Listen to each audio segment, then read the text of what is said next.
Good afternoon, everyone, and we want to welcome you to this regularly scheduled meeting of the Friendswood Downtown Economic Development Corporation meeting. And I think we're probably being online now.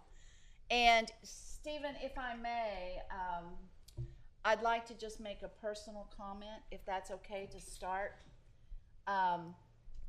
We want to take our hats off to Alton Todd, who sat here, and to Pat McGinnis, who sat here, down there.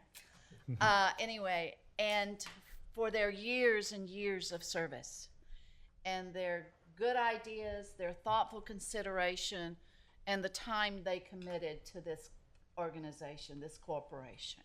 So with that, and thanking Alton and Pat, I want to welcome Scott McKenzie as a new member to this board, and we're greatly appreciative that you accepted this position.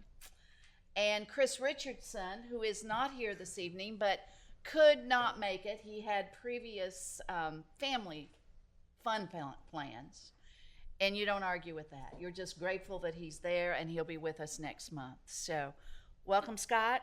Chris, we look forward to having you, and thank you, Stephen, for the opportunity to do that. Thank you. So we do have a quorum, as you can see. We have the four of us on the dais, and we're going to proceed with the agenda. We are called to order. Number 2 is the public communication. Is there anybody that would like to address the corporation board? Hearing none, we'll move on to approving the minutes. We've all had a chance to look at those, and yes, the date is February 13th, but remember, we are required to meet quarterly, which we're doing, and we did not meet last month because we had problems securing a quorum, but we're here this month to conduct the business, and we're very grateful for that. So, looking at those minutes, are there any comments, questions, or corrections? Hearing none, what is the wish of the... Thank you. Do we have a second? A second. We have a motion and a second to approve the minutes as presented. And thank you. Any other comments or questions? Hearing none, all those in favor say aye. Aye. All opposed? No one is opposed. The vote is 4-0. Thank you. Moving now down to the work session items, which the first one is to receive a presentation, please, Ms. Crowley, and discuss the Friendswood Hometown Heroes program. And Mr. Sasson, we're thankful both of you are here. Thank you. Thank you. I am Meg Crowley, president of FDFA, and Richard Sasson, who brought this to Friendswood. And we wanted to just come and give a kind of a recap of where we are, what went down. We took applications March 1st through April 15th. Which gave us enough time to get everything in and lay out the banners, get them printed, and the city graciously installed them on not only the poles that the FDDC funded, but also the city's existing poles. We went with 28 banners, before Memorial Day, and they will remain up through 4th of July, and they will come back down, and they'll be stored and go back up for Veterans Day. And I actually sent, the comments have been wonderful. And I got sent this picture from this gentleman's wife, took the picture of their daughter below their banner, which is retired U.S. Army Chief Warrant Officer Brian Smith. So I thought, and I did, got various emails and texts. And then I got a lot of emails and phone calls about, hey, I want to be in that program. So we knew the first year would be kind of hard to communicate out to everyone. And Richard, you kind of nailed that. He said, the first year will be slow, and then people start seeing it, and then it'll just happen. So just as long as I've communicated with a lot of people, and then just letting people know that it's March 1st annually that we will do this. We did get them the new pole mounts, and I brought the sample banner just so you could see it. The new pole mounts didn't fare very well. And so I wanted y'all to know, because I know there's a warranty on them. 7 went down pretty fast. And of the remaining 2, we went ahead and just the city moved them. Parks and Rec was overseeing that. They went ahead and moved them to the existing poles. So I just wanted you to see, I mean, they are 60 inches, but we utilized their specs. So they're big, but they're not heavy. And if you want to see, so it's not that we use tremendously heavy materials, kind of standard banner. They don't weigh much and they fold it pretty easily. But so this is what went out to. What do you think it weighs? Oh, 2 pounds? yeah. 2 pounds. They catch a lot of wind. That's Yeah. wind load. And we did, and there was a really bad, when half of them got put up one day, there was one of our storms were like, well, they're all still there. Some needed to be straightened and tightened. And we added a grommet to these at the suggestion when you and Joe went driving around.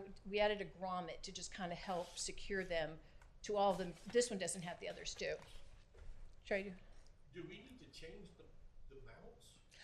well, there were 10 that you purchased with they were installed in. We designed the banner to match Yeah, we- posts, so they should be fine, but posts just didn't hold up. And so in the next year, Councilman Branson told me she's got a bunch of people who want to put some up. I've had personal conversations with people who want to put more up. We're gonna have to look at putting up as many mounts as we can. I should be taking it over here, I guess. We're gonna need more mounts.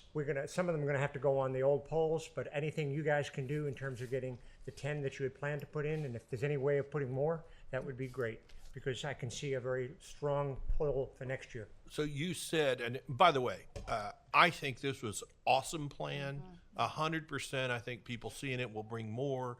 I think the polls were intended for that. This is part of what the whole thing goes together. Great job.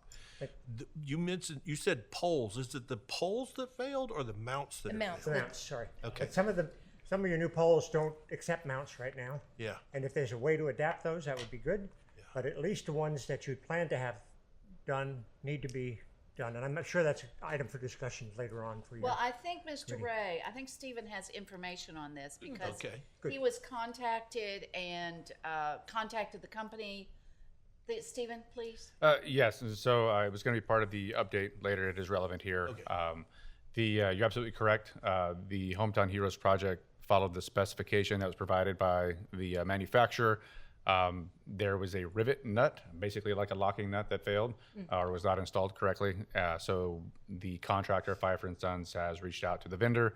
We are receiving the new hardware, the tools to install, and they should be back out to reaffix those here shortly.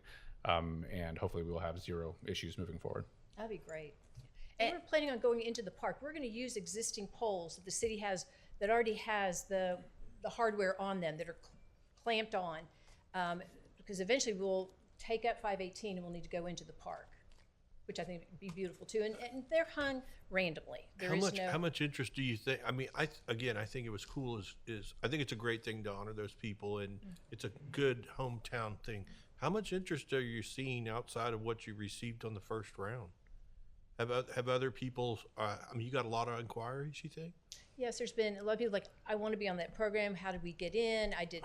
And so we push everyone to the FDFA website because that's where we created, but it's getting, we post out on Facebook or whatnot. So it's just really, we don't have a whole lot of avenues media-wise in Friendswood to get the word out. So a lot of it's word of mouth. They see them. Not our inquire. project. You might actually say the information on one of those banners and hang it on the road so when people driving by want to know, then they might know where to contact you or something, because not everybody's involved as in town as we are. And we lessened we wanted it to be about the heroes and not FDFA. So that's why FDFA is very on there. small in the Which is bottom small. right-hand corner. But you're right, to say, hey, banners, maybe like an prior to advertisement. next year's. Meg and others did a great marketing job. I mean, I thought we got it in the city paper, we got it online, we got it in front of the city council, in front of you guys, and tried to communicate as best we could. Yeah. But, I thought y'all had great success, because Yeah. my fear was when I heard this is, 25 of us may hear about it, and that's going to be, how do you get that out the first time? Well, and I was thrilled with the majority of applicants that were submitted that are banners now. I didn't even know. And so I was so thrilled. I met so many new people that I'd never heard and I don't exactly know how they got wind of it, but they, and some people had trouble with the photos, which we were able to scan, and we have the one banner photo, whoops, it was from like the size of a postage stamp. Yeah. And is now on a 60 by 30 banner. Yeah, which is hard to do. It was amazing. Pixelate. So we wanted to come and thank FDDC for allowing us to utilize your polls and the mounts on there, and the city council and also the city staff's been everybody's been just great and welcoming and helpful. Especially James Toney and his staff, Yeah. because it wasn't easy putting these things up and down, and No. it adds extra work to what they're doing. It means they're not doing something they would otherwise be doing, and I really appreciate their hard work putting And they these even up. got them up before we were expecting, so it's Yeah. like, oh. Because I think you set the date of May 20th, that we could start looking for them, and some were already up. Yep, they Before were. And that, it was so like it's it great. was a 2-day process. Like I started one day, and everybody was like, my banner's lost or not. But anyway, they were within 2 days. Everybody was up, and Is there any kind of public service announcement that you would like to make here before this group today? Because it is broadcast.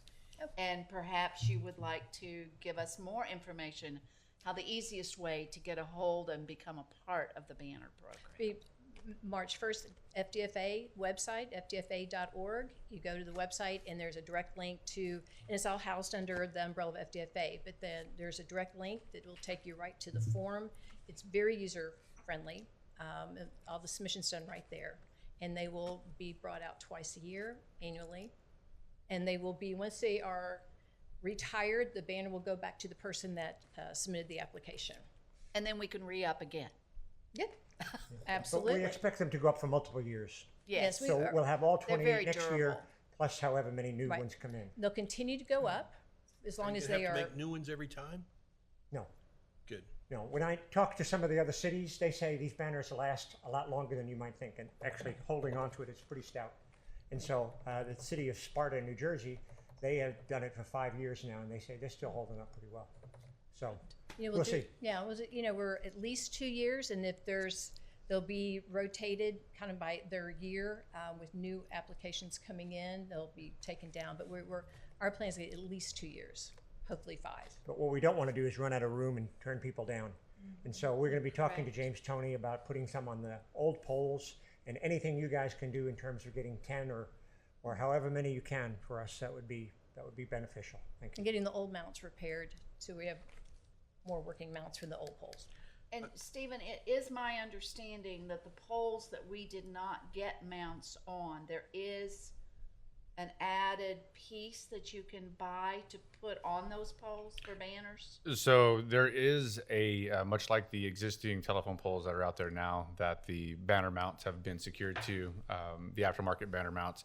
You can purchase those and put them on the poles that do not have the mounts.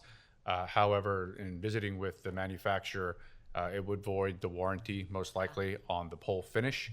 And so we're working with them, especially in light of the recent kind of mishap that we had, to see what our options are, not only for these, but if in the future, if we wanted to add more, to see if there's some kind of leeway they could give us.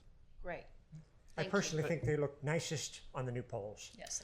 And so we'd like to utilize those to the max, but if we need to, we'll put them, the ones, they look like hose clamps for cars, and they just tighten up and sit around there. And so we'll be talking to James Toney about how to get more opportunities. I feel like want to tell you this. So I started the banner program under the football stadium, and we sold tons of those, and it still goes on now. But so we would store those banners, and what I really learned from storing those banners, if you roll them up like that, it'll crackle. Ah, good to know. And if you don't store it in climate controlled, it'll accelerate it, because It'll be in climate we control. were in the money making business with it, and if I could run my banner for multiple years, that's where I really made the money.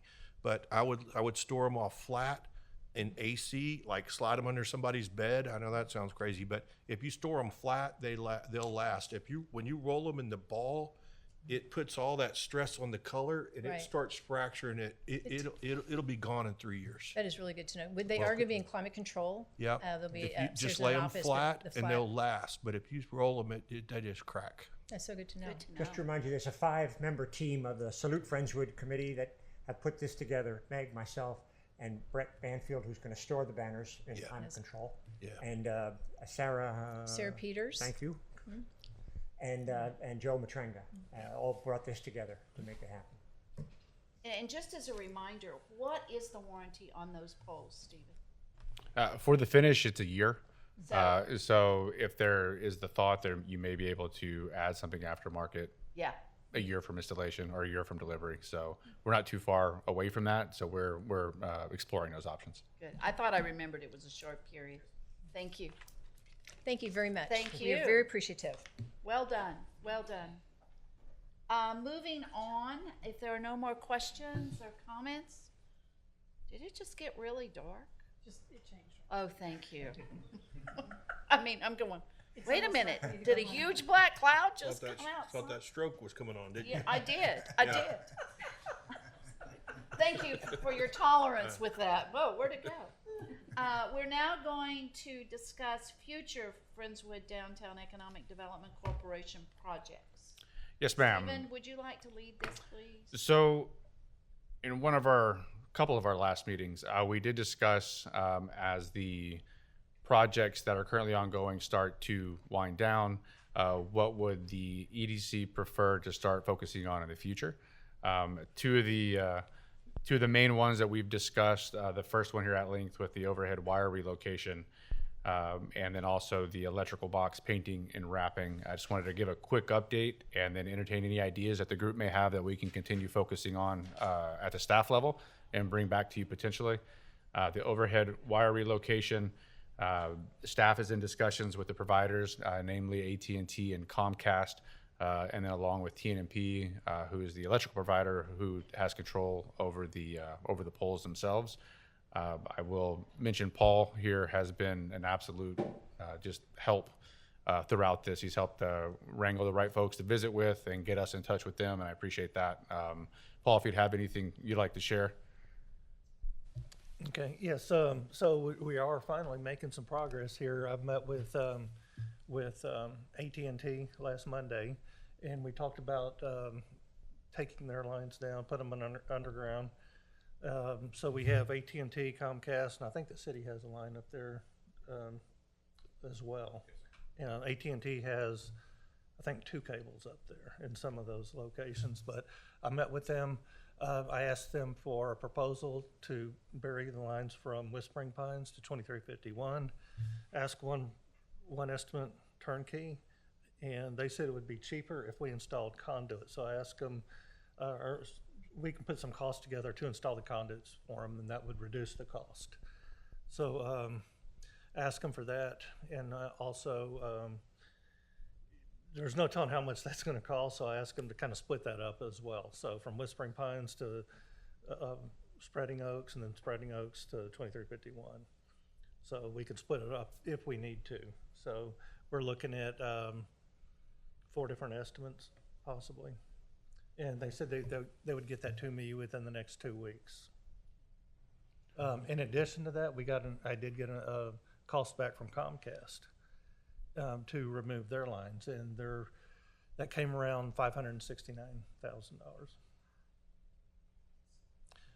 I suspect AT&T to be considerably more. I agree. And so for the board's benefit, I've asked the engineering department, who is also helping out with some of the logistics, to start looking at ideas and visiting with the different providers with the help of Paul here, to see what kind of benefit we would have if for all the different scenarios, whether it's the city and with the EDC putting in the conduit, whether it's getting something that's just a full relocation for all or half with all the different companies participating, just kind of what's in the best interest of the city and the EDC to make sure cost-wise we're not just paying one and then coming back and paying for another in the same conduit or in the same ditch.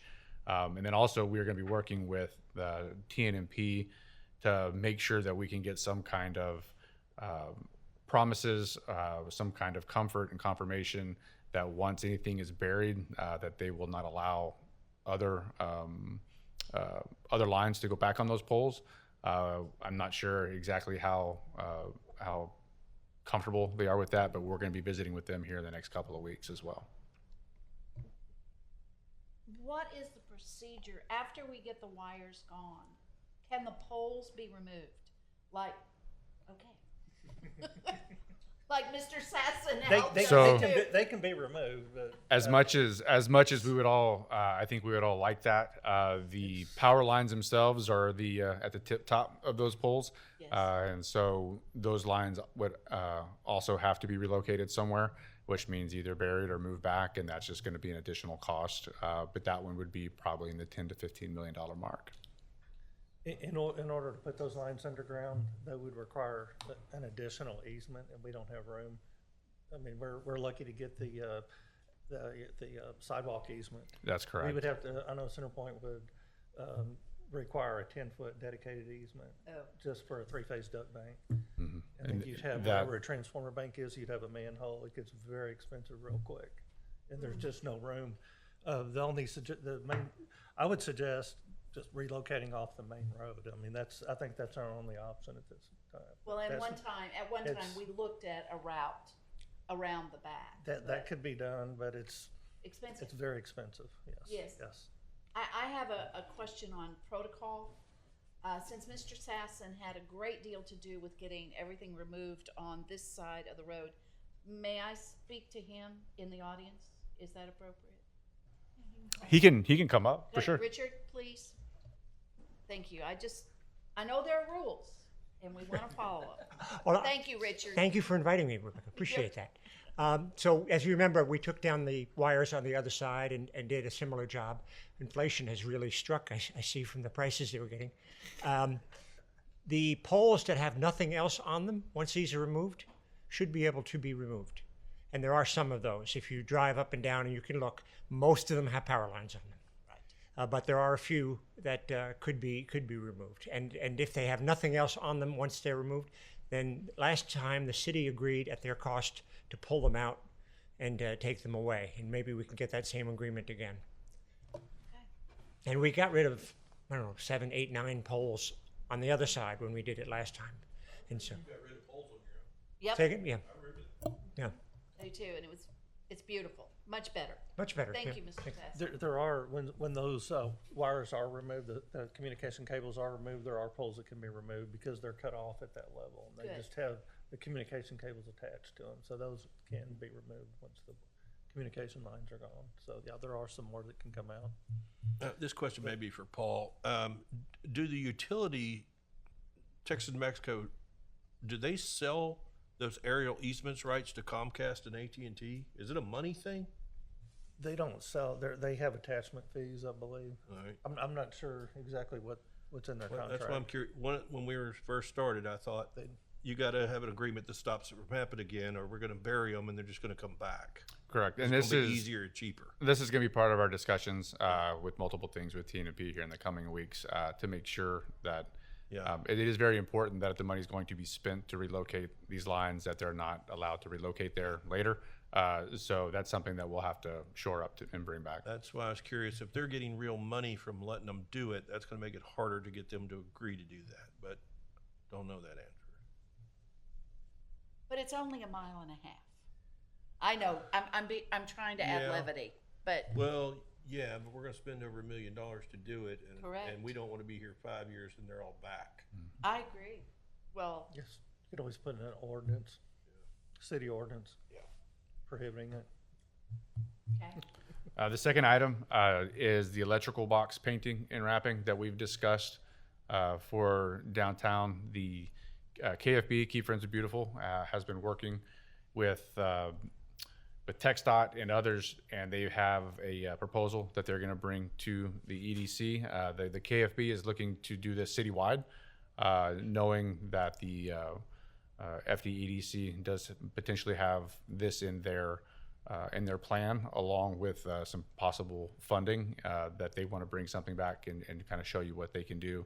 Preliminary estimates to wrap I think there's 10 to 12 downtown, are anywhere from 15 to 25,000, depending on exactly which artist and kind of which method that they use. So they'll be bringing that hopefully at the next meeting, if they can get that put together soon enough.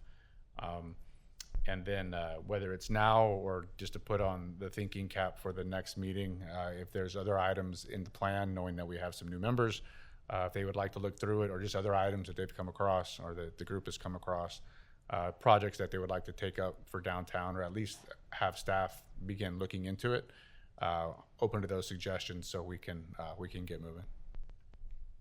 Good.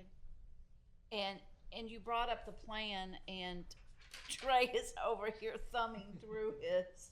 In And- honor of Pat McGinnis' absence, I went ahead and just brought the plan. Because Hey. Pat was plan focused, so I go, well, he ain't gonna be there, so I'm gonna bring it. Signage was another thing on our master list, and I'm gonna be honest with y'all, if you go to this page right here, you're actually gonna feel pretty good about your 17 years you've served here. Because all these illustrations that didn't exist, you have accomplished a lot of them. You can say we, because you've been a big part of it, Trey. No, I was just here, but we're getting there. We are. I still want the rest of the polls up. But signage was always on there, which I actually thought was kind of cool, you know, to designate, you know, you're in Friendswood and you're in downtown. And we hadn't really gone over that. We did the street signs, and I love our light poles and all, but I'm talking about at the end caps. We Yes. had some entry signage things, and we hadn't talked about that in a while. Well, and the entrances to Stevenson Park are now, Those are Getting- looking great. aren't they? Yeah, they are. And so I understand what you're saying. So maybe we can put that, Stephen, on the agenda Well, to. I mean, I know they'll cost money, but I think you're gonna get a lot of bang out of the signage part of the project. Yeah. For next month, if possible. Yes, ma'am. Thank you. Thank you. And if anybody wants a copy of the plan, just let Stephen know. Okay? Is that fair? That's absolutely fair. Yes, ma'am. Let me get you one. Thank you. Oh, What else have you found? I mean, I know you're just thumbing through. I'm thumbing through it. Well, it has a master look, and then it breaks. I'll give you an example. So we had some preliminary entrance signs drawn into this thing. I'm not saying that's what we need, but of the laundry list of things that were on here, we really hadn't worked on signage that much. And I think they're kind of cool. I mean, Well, and we discussed it briefly, if I remember, and we had some issues with where to put them. we did. And, I remember and that. how big they could be Yep. and what the spacing would be. So I think it's just an open discussion that perhaps is. we need to, We built that. yep, We're missing these. yes, The sidewalks, you got that. I mean, Yep. you literally can go through here and a lot of boxes have been checked. It addresses the overhead lines. It was pretty comprehensive. yes. But was. we didn't have signs on there, so I'm just saying it. I think it's a good thing. Thank you. And you think KFB will be bringing us a proposal for their support, for our support for their project? Yes, ma'am. That is the intent. They met earlier this month, and their intent is to bring something back to y'all's next meeting. And from the little that you know, Stephen, and I'm giving you the benefit of the doubt, because, I mean, you're just bringing this to us. It would likely be the boxes that are down 518 that we would start with, or are they also asking for other ways to find money to do the others? So first go round is going to focus on downtown, the boxes that are here. Their initiative is citywide, though. Okay. So I think it's kind of twofold. One, that the FDDC does potentially have a funding source if you would choose to move forward. And then two, it would bring about some, the community can see what takes place. The community can take a look and start to enjoy the way that the downtown looks with their boxes being painted or wrapped, and would like to move it elsewhere. Yeah. Thank you. Any other comments or questions about that? All right, any other comments or questions about the work session items and the future projects? Because please always bring them up, call Stephen, let him know. Agendas are open. Comments? All right. Moving on, 2 reports. the TxDOT curbs, ramps, sidewalks, and traffic signal projects report. Stephen, please. Yes, ma'am. Just some brief updates. The curbs, ramps, sidewalks, and traffic signals project is approximately 95% complete per TxDOT. I'm not quite sure how they came up with that number, but that's what they gave us. For the most part, it is complete. There are some very small punch list items that do remain. And the only one really of note, there will be one pedestrian signal that will need to be relocated. And this is the crosswalk signage, just because when it was placed, it was put on top of, I believe, a water valve. So it's not anything imminent that has to be taken care of now, but hopefully we can get that knocked out really soon so that they can finish up with their project. Good. How timely has TxDOT been to be back to do work? Have they? Once they came back the second go round, they were very timely. They knocked out everything that they needed to, or I think their contractors did, and now we're hoping that they'll be back very quickly and finish up. But we haven't seen a lot of work downtown for the sidewalk and ramps project for a few weeks now, for sure. Thank you for that update. Any other comments or questions? What about the sidewalk easements? Have we received all those back? If we can move on to the next item, I'll get you there. All right, let's move on to the next item. We're going to discuss the FM 518 illumination project. So, out of the 35 properties that we're requiring an easement of some sort, we have got about half of those obtained. We're working on the remainder. We do have the contractor, Pfeiffer & Sons. They will be mobilizing here the next week or two to do their next round of foundations and poles. So we'll start to see some work take place again downtown. So much like we did previously, the crews will come out, they'll set the foundations, and then they'll come back out a week or so later and start mounting the poles and the hardware. Hopefully we can get the remainder of the easements. A lot of times these are just 6-inch easements. Sometimes they're a little bit more. And most of the times they're for maintenance purposes, because we will probably have to get on somebody's property to maintain these at some point in the future. And so we're working with the property owners. We've enlisted the help of some folks downtown to help see if they can visit with their peers and their neighbors. And a lot of this just has to do, we've received some verbal okays, but when we've sent the paperwork over, it comes back returned to sender for whatever reason. Nobody's there. And so we're having to do a lot of this in person and go visit with folks. So we are working. The engineering department is working really hard to get out and get these easements. So hopefully we can get all of them done here pretty quick. Just a procedural question. You know, our 4th of July is amazing. Is there a chance that there could be, construction going on the 4th of July during the parade and all the activities down 518? Could create safety hazards or be a problem? For these, there should not be. The only time that there would ever really be a real safety hazard if for some reason one of the holes, the bore holes, was left open. But when they come out to do that kind of work, it is almost immediately filled with the foundation. And so what they will do is put stakes up, and they will put caution tape around it just to make sure. And even then, it's usually only about a 3 or 4 foot by 4 foot square, and it's usually back off the sidewalk. So that should be the extent, but we'll confirm with Pfeiffer & Sons to see what their intentions are for that week of 4th of July, just to make sure it's buttoned up. Thank you. I want to follow up on the polls thing. What, the best you can, what percentage of the total polls do you think are out there now? We should have over half. Okay. And we're probably pushing 60%. Okay. The first half, if you recall, were ones that did not need any easements, and they were in the kind of quote unquote easy spots. Yep. Some of the others required a little bit more delicacy whenever they went in the ground, just given the environmental conditions. So we've started on a bunch of those, and then the others required the easements. And so now as we run through with the easements, they think they're going to come back and be able to do all of these with the easements in the next go round. Okay. So that would be pushing probably about 70-75%. Okay. If we don't hit 100% for whatever reason, someone just won't give us the easement, we still have it wired. Can we wire around it, Paul, and turn on what we have? Conduits are still there. Anybody have a clue when we have the money shot, when we turn these lights on? In their entirety, Yep. given it's June, I would probably hope for September, October. We may be able to get there. That's going to be the $64,000 question, if you will, but we will. Yeah, I don't, what I'm suggesting is, if I got close enough, I'd pull the trigger.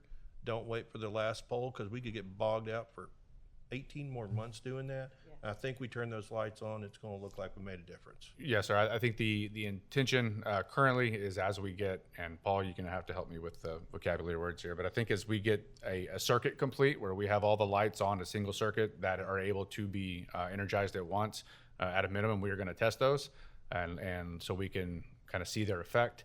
Yeah. And then we had talked about previously is once we get everything tested and ready to go, then we could have one big hoorah and set everything off at once. And Oh, leave I them can't on. remember, did we get the lights that we can change the color on? I don't think so. Okay, all I right. don't No, think sir. so. I think there were 3,500 Kelvin. These, yes, sir. Yes. I Yeah. believe so. Okay. Yeah, to answer your question, the conduits are already in place. So Yeah, if we can't get an easement, But we can- conduit's already there. So you can run Remember, the they're- line whether they're we having to got the go easement in. or not. Yeah, to the sidewalk and elbow over to the light location. now. Paul, you've We'll been just- you're worth your weight on this whole thing, well done. I've done I've this. already I've done told this a Scott time. that. I've I've done this already time said or two. I that. hadn't done a thing. I know, I've been well- here the whole time, but well done, Paul. But he Scott's- knows how important Paul is Scott's already. a good man. Any other comments or questions about the second item? All right.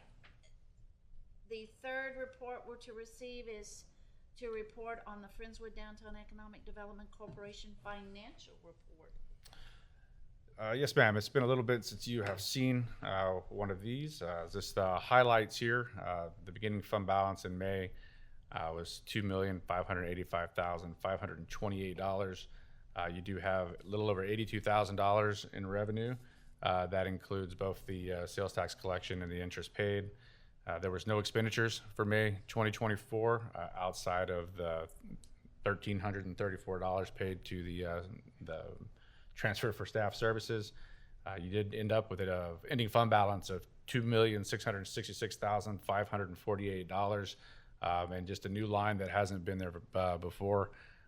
Once you take into account what is outstanding for the current projects, you have an unencumbered fund balance for May 2024 of just right over $1.8 million. That's a nice unencumbered. And may I take a moment, and you have a question, Trey? Go. It's a statement or a point. Go. Point of fact. When we started this, the revenue stream to this thing was around in the 40s. It was in the mid 40s, and that number is double. And what it tells me is as you go forward into future projects, you can run at an accelerated rate because you're accumulating money faster. But to double anything is a big deal. Anyway, that's a big number. Oh, I mean, you could start handling some of these nasty bills. yeah. And that was the exact point I was going to make with Scott. Oh, No, it's perfect. Okay.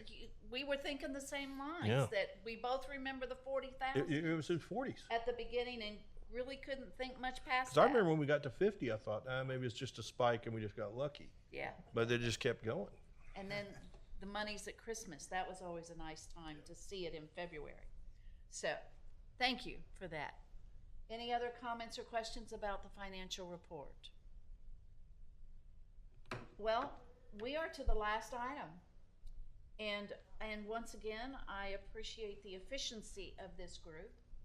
Scott, I appreciate you volunteering to be a part of it, and I'll say the same thing to Chris when he is here. So welcome. Thank you. We're glad you're here.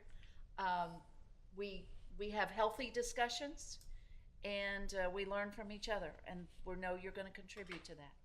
So thank you. I do want to say one thing, Of because I would be course. derelict to not. I just want to acknowledge Alton Todd and Pat McGinnis as well. Alton was trying to get this stuff done 20-something years ago. This town has been trying to do something like this for a long time. How old were those notes? From the 50s and 60s? 65, I think. So they had they had always wanted to notes. do something, and I think that the community agreed to this plan, and we have come a long way. I'm thrilled Scott's here, and I know we'll all be replaced at some point, and then the next group will step forward to it. But you're materially changing the downtown appearance, and I'm glad you're here. Thank you, Trey. But we could be replaced, but Paul will always be. I learned that today. Paul is here. Paul is here. All right, do we, I don't plan on moving. Everybody asks me since I retired, are you gonna move? why? But we do appreciate each of the board members. The next scheduled meeting, may I bring that up real quickly? Is for Tuesday, July the 9th at 4 o'clock. And we will be in contact with you to ensure that we have a quorum to be able to go forward. Are there any other comments or questions? Hearing none, do we have a motion to adjourn? Scott, do you want to say anything? I'm glad to be here. Well, Glad to be here. And I thank Stephen for and Rebecca for getting me up to speed as much as you could. So that's kind, thank you. But do you want to move to adjourn? I'll move to adjourn. Second. All those in favor, say aye. Aye. Opposed? Thank you. We are adjourned. Good meeting.